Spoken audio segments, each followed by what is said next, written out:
हाँ जी, जय माता दी दोस्तों, कैसे हो आप सब। उम्मीद करता हूँ ये सारे के सारे बहुत ज़्यादा अच्छे होंगे। आज है जी 29 सितंबर 2025 और आज मम्मी को हमें छोड़कर गए हुए जी पूरे मतलब कल पूरे 10 दिन हो गए। आज 11वां दिन है जी। 19 तारीख को क्या मैं बोलूँ, आप में से बहुत सारे लोग मैसेज कर रहे हो जिनको अभी तक नहीं पता चला। वो पूछ रहे हैं कि आपका व्लॉग क्यों नहीं आ रहा, आपके चटोरा पॉइंट वाले चैनल में वीडियो क्यों नहीं आ रही है। चटोरा पॉइंट में हमने 2-3 दिन पहले वीडियो डाली है, वो वाली जो 18 तारीख को हमने शूट करी थी, क्योंकि काफ़ी सारे लोगों के अब मैसेज आने शुरू हो रहे हैं कि आप दोबारा से काम करना शुरू करो, थोड़ा आपका ध्यान बटेगा। बहुत सारे लोगों ने फ़ोन पर भी समझाने की कोशिश करी, लेकिन यकीन मानो अभी बिल्कुल भी जो है ना वो मन कर ही नहीं रहा। 2-3 बार मैं ब्लॉग बनाने की शुरुआत कर चुका हूँ। मैं थोड़ा सा ही बोलता हूँ और उसके बाद जो है मुझे समझ में नहीं आता कि बोलना क्या है। अभी मैं सुबह 11:30 बजे से जी ब्लॉग बनाने की कोशिश कर रहा हूँ और अब 12:10 हो गए हैं। 35-40 मिनट मुझे हो गए हैं। मैं अभी तक 3-4 बार शुरू कर चुका हूँ और पहली, दूसरी, तीसरी लाइन बोलने के बाद ही मुझे समझ में नहीं आता कि अब मैं क्या बोलूँ। मैं आगे ना तो दोबारा से कोशिश कर रहे हैं जी, ठीक है। 19 तारीख का रूटीन मैं आपको बताऊं, क्योंकि बहुत सारे लोगों ने, सबसे पहले लोगों का सवाल यही होता है कि उस दिन हुआ क्या था, तबीयत बहुत ज़्यादा बिगड़ गई थी, क्या हुआ था। क्योंकि ये तो लोगों को ऑलरेडी पता ही है कि वो काफ़ी सालों से बीमार थी। आप में से तो बहुत सारे लोग, आप भी जानते हो, है ना। तो बीमार तो वो थी और बहुत साल रही हैं, तकरीबन 28 से 30 साल वो बीमार रही हैं जी। हम बहुत छोटे थे जब मम्मी बीमार हुई थी, जब उनको अर्थराइटिस का अटैक समझ लो कि जो उनको आया था। उसके बाद थोड़ा सा सुधार हो गया था, फिर धीरे धीरे मम्मी ने फिर से चलना शुरू किया। धीरे धीरे अपने आप दीवारों के सहारे चलती थी। फिर उन्होंने वॉकर ले लिया।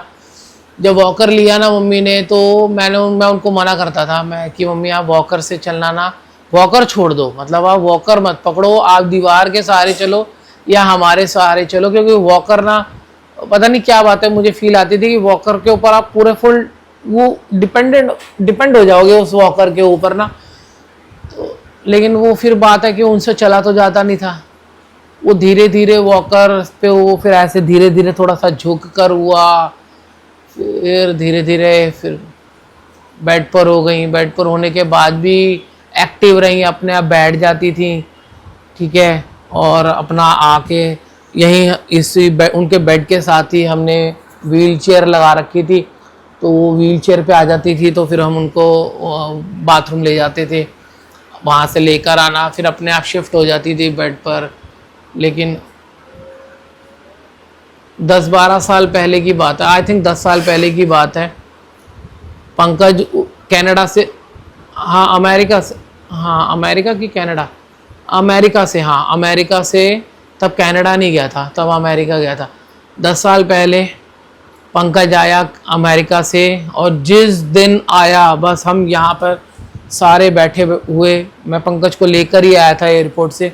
हम यहाँ बैठकर बातें बातें कर रहे हैं, डैडी बैठे हैं, मैं बैठा हूँ, आई थिंक शीतल प्रीति भी आ रखी थी, वो सब बैठे हुए हैं या जो भी है। और मम्मी यहाँ से बेड से जो है अपना व्हीलचेयर पे बैठ रही थी और वहीं से ही मम्मी गिर गई। मम्मी को यहाँ पे फ्रैक्चर हुआ, यहाँ पे फ्रैक्चर हुआ, ठीक है, थाई पे लगी। और उस वक्त फिर हम एम्स लेके भागे, क्योंकि मम्मी बिल्कुल ही बेड पर थी। तो उस टाइम पे फिर मम्मी को जो जो प्लस्तर लगता है ना, वो नहीं हुआ था। तो कि उनकी कंडीशन नहीं है, एक तो टांग सीधी होती नहीं थी, तो पूरी टांग का प्लस्तर लगना था। तो डॉक्टर ने मना कर दिया। एम्स में बहुत देर उन्होंने, कई घंटे लगाए चेक करने में कि क्या करें, क्या ट्रीटमेंट करें, इनका कैसे ठीक होगा। तो फिर सीनियर्स डॉक्टर को भी बुलाया उन्होंने। तो उन्होंने उस टाइम पे कैल्शियम के या हड्डियों को मजबूत करने के इंजेक्शंस आ चुके थे। तो एक पेट पर राइट साइड पे लगता था, एक दिन लेफ़्ट साइड पे लगता था। और वो कई साल मम्मी को वो इंजेक्शन भी लगे, लेकिन धीरे धीरे वो उससे भी मम्मी ने कर ली। लेकिन ये हो गया कि फिर उनको बिठाते करते में एक बंदे की हेल्प लगती थी, ऐसे उनको लेटे हुए को बैठाना, पता नहीं कितनी कितनी बातें। मैं ये शूट कम से कम शायद 15वीं बार या 20वीं बार कर रहा हूँ, क्योंकि कितना बताऊँगा आप लोगों को ना, क्या क्या बताऊँगा। वो पुरानी इतनी सारी बातें याद आ जाती हैं।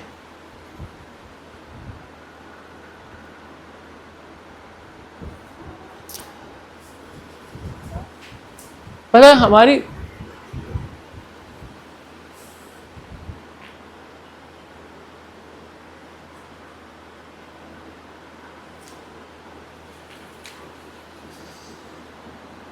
हम सबकी लाइफ ना, नेहा, मैं, शीतल, प्रीति, पंकज, कृतिका, हम सबकी लाइफ जो है ना 24 घंटे मम्मी के आजू बाजू आजू बाजू आजू बाजू चल रही थी। अभी उनको बैठाना है, अभी उनकी करवट बदलवानी है, उनको इतनी देर हो गई लेटे हुए तो एक बार बैठाना ज़रूर है, पूरी पीठ की मालिश करना, कभी नारियल का तेल से उनके मालिश करना, हर पौने घंटे बाद या 1 घंटे बाद या कई बार तो आधे पौने घंटे बाद ही उनका डायपर चेंज करना। तो वो सब हमारी रूटीन, हमारा पूरा का पूरा दिन कब रात कब निकल जाती थी हमें पता ही नहीं चलता था। और अब पिछले 10 दिन से हमारा टाइम ही नहीं बीत रहा, हम इतने ज़्यादा। मैं अभी कल परसों शीतल को कह रहा था, मैंने कहा शीतल, कई बार लोग ना बाहर पूछते थे आप करते क्या हो, क्योंकि लोगों को तो ये लगता था कि ये दोनों भाई घर बैठे हुए हैं, लोगों को क्या पता होता था कि हम क्या कर रहे हैं क्या नहीं कर रहे हैं। नमस्ते कर दे काकी, जा बेटा दीदी पास जा, मैं अभी आ रहा हूँ, ठीक है। लोगों को लगता था कि ये दोनों भाई खाली बैठे हो। मैं अभी कल परसों ही शीतल को बोल रहा था, मैंने कहा तभी ना लोगों को लगता होगा कि ये तो बिल्कुल वेले हैं। अब पता चल रहा है कि हमारे पास मम्मी के जाने के बाद में कोई काम है ही नहीं। हाँ बेटा, पार्क भी तो जाना है। हाँ ले जाऊंगा बेटा, शाम को ले जाऊंगा। हाँ अभी थोड़ी देर में चलते हैं। अब हमारे पास काम ही नहीं है, हम इतने ज़्यादा खाली हो गए हैं। सुबह उठते हैं, भूख तो लगती है भाई, थोड़ा बहुत नाश्ता वाश्ता किया और उसके बाद बैठ जाते हैं बस कि क्या करें। जब मम्मी थी तो 24 घंटे कभी ये लेकर आना है, ये करना है, हर चीज। हमने घर की सुई भी जो है ना वो मम्मी से पूछे बगैर कभी हमने एक चीज नहीं ली। बाबू खोल बेटा, दरवाजा खोल।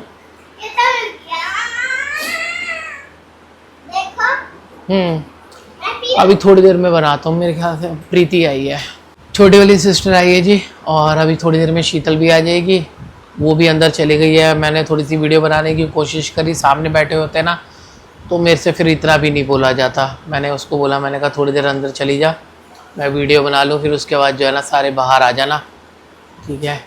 तो क्या बताऊँ, बस बहुत सारे लोग जितनों को भी मैंने उस टाइम पे फ़ोन किया या जिनों को भी पता चला, सब यही पूछ रहे थे कि क्या हुआ। तबीयत तो उनकी काफ़ी टाइम से ख़राब थी, लेकिन लास्ट टाइम पे क्या हुआ, तबीयत ज़्यादा बिगड़ गई थी, क्या हुआ था।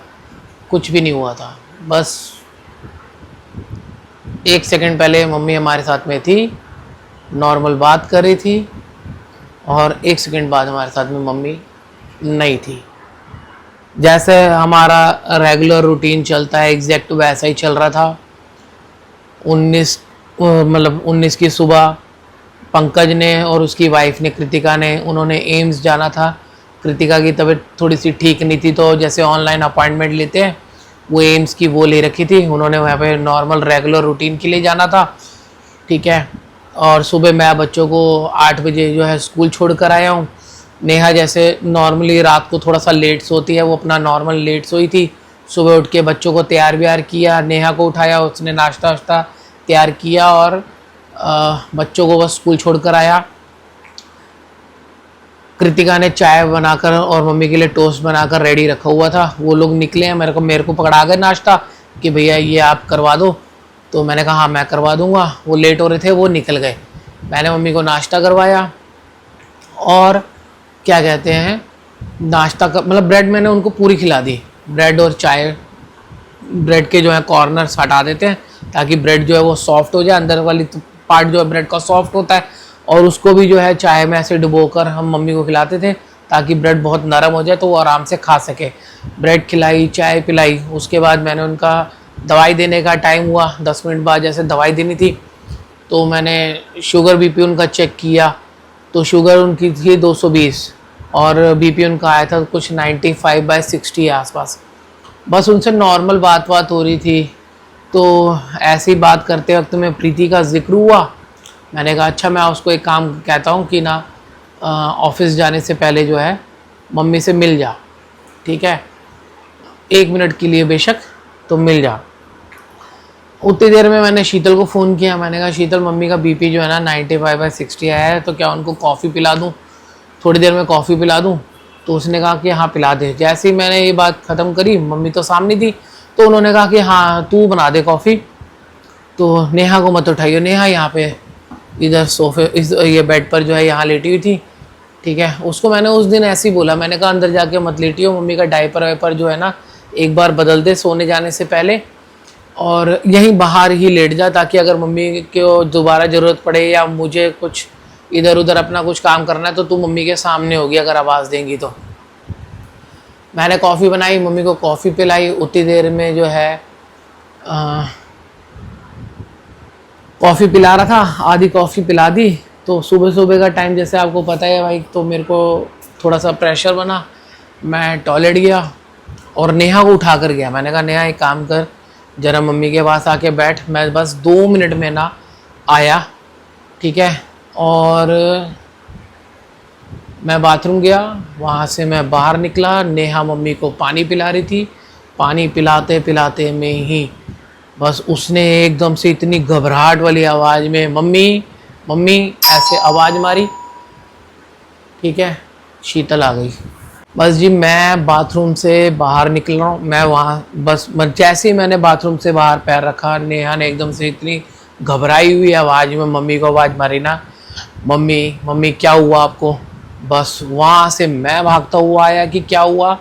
उधर से प्रीति ने बेल बजाई, मैंने फटाफट दरवाज़ा खोला, प्रीति को बोला, मैंने कहा बहन मम्मी को चेक कर, कुछ तो गड़बड़ हुई है, कुछ तो गड़बड़ हुई है। और उतनी देर में फटाफट प्रीति ने मम्मी को देखा है, ठीक है, लेकिन मम्मी नहीं थी। बस ये हुआ है जी, 1 मिनट के अंदर अंदर। उतनी देर में मैंने फटाफट एम्बुलेंस बुक करी। एम्बुलेंस बुक करके मैं बाहर रिक्शे वालों को बुलाने गया, क्योंकि पंकज घर पे नहीं था। मैंने रिक्शे वालों को बुलाया, मैंने कहा भैया ऐसे ऐसे मैंने मम्मी की तबीयत ठीक नहीं लग रही है, तुम आ जाओ ज़रा, एम्बुलेंस आएगी तो मम्मी को ज़रा एम्बुलेंस में शिफ्ट करवा देना, हम चद्दर समेत ही जो है ना मम्मी को एम्बुलेंस में जो है लिटा देंगे। वो रिक्शे वाले आए हैं। मैं इतना ज़्यादा घबराया हुआ था, इतना ज़्यादा घबराया हुआ था कि वो रिक्शे वाले भैया जो हैं ऊपर आ गए। वो 1-2 नहीं आए, वो जितने भी 10-12 बैठे थे वो सारे के सारे आ गए। मैं इतना ज़्यादा घबराया हुआ था। उन्होंने आके चेक किया, वो उन्होंने बोल दिया कि भाई मम्मी अब नहीं है। उतनी देर में हमारे पड़ोसियों को आवाज़ गई कि इतने सारे रिक्शे वाले बाहर आके खड़े हुए थे। उन्होंने उनसे पूछा कि क्या हुआ, फिर वो आए। पड़ोस में डॉक्टर, 2-2 डॉक्टरों को हमने बुलाया। सबने आके यही बोला कि मम्मी अब नहीं है जी। यही हुआ जी बस उस दिन।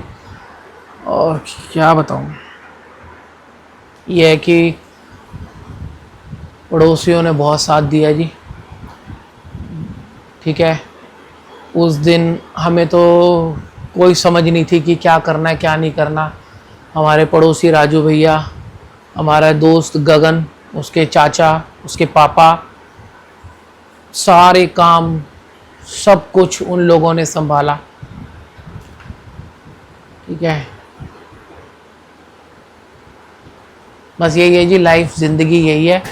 इसीलिए मैं आगे भी बीच में बोलता हूँ कि ज़िंदगी का कुछ पता नहीं है, ठीक है। एक चीज़ हमारी मम्मी हमेशा कहती थी कि अपनी नीयत, अपना मन जो है ना वो हमेशा साफ रखो, खुद अच्छे रहो।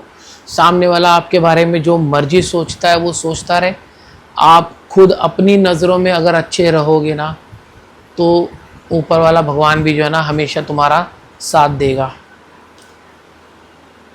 बाकी अब धीरे धीरे कोशिश करेंगे जी, अपने रूटीन पे ज़रूर आएंगे, क्योंकि हमें हमेशा शुरू से मम्मी ने काम करना ही सिखाया है। आज जिस भी मुकाम पे हम पहुँचे हैं जी, उन्हीं के आशीर्वाद से, उन्हीं के सपोर्ट से पहुँचे हैं।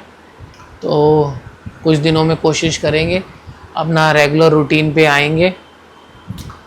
और क्या कहूँ, बस थैंक यू सो मच। बहुत सारे लोगों ने मैसेज किए, बहुत सारे लोगों ने हेल्प करी, बहुत सारे लोगों ने आशीर्वाद दिया, ठीक है। तो इसके आगे मेरे को कुछ समझ में नहीं आ रहा जी। 2-3 दिनों में देखूँगा, व्लॉग बनाने की कोशिश करूँगा, और अगर बनाया तो फिर आप लोगों के साथ शेयर करूँगा जी।